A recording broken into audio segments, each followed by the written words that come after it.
हेडलाईन्सचे प्रायोजक आहे NBC bearings, लांब पळण्यासाठी।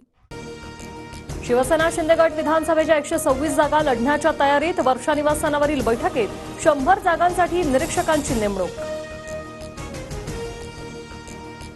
विधानसभा निवडणुकीच्या पार्श्वभूमीवर भाजपमध्ये हालचालींना वेग। भाजपने 160 ते 170 जागा लढाव्या।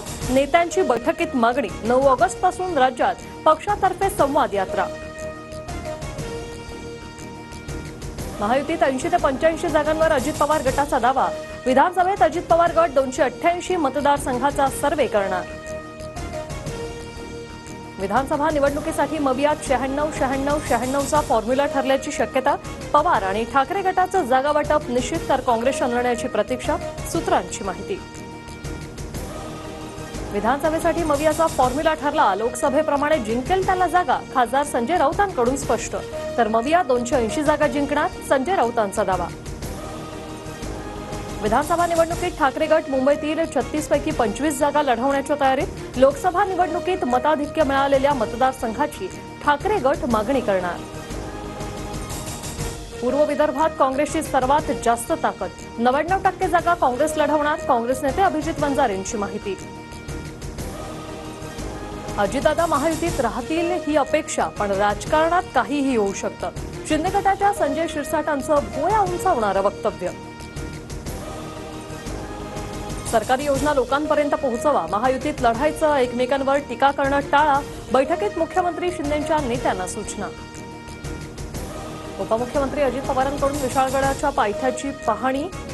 हिंसाचार झालेल्या गजापूर गावात अजितदादांची पाहणी। दंगल थांबवता आली असती, पण थांबवली गेली नाही। खासदार शाहू महाराजांचा सरकारवर निशाणा।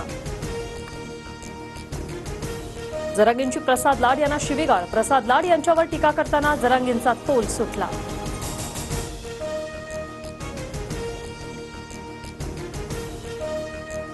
विधानसभेत मी काँग्रेसकडून तिकीट मागणार। आमदार जिशान सिद्दीकी ठाम।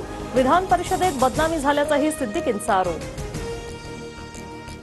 शेतकऱ्याला धमकवल्याप्रकरणी मनोरमा खेडकरांना 3 दिवसांची पोलीस कोठडी। महाडमध्ये वास्तव्यासाठी खोट्या नावाचा वापर केल्याची माहिती। मनोरमा खेडकर वादग्रस्त आयएस पूजा खेडकरची आई। उत्तर प्रदेशच्या गुंडामधील रेल्वे दुर्घटनेत 4घांचा मृत्यू, 27 जण जखमी असल्याची माहिती। चंदीगड डिब्रुगड एक्सप्रेसचे 2 डबे रुळावरून घसरल्याने अपघात।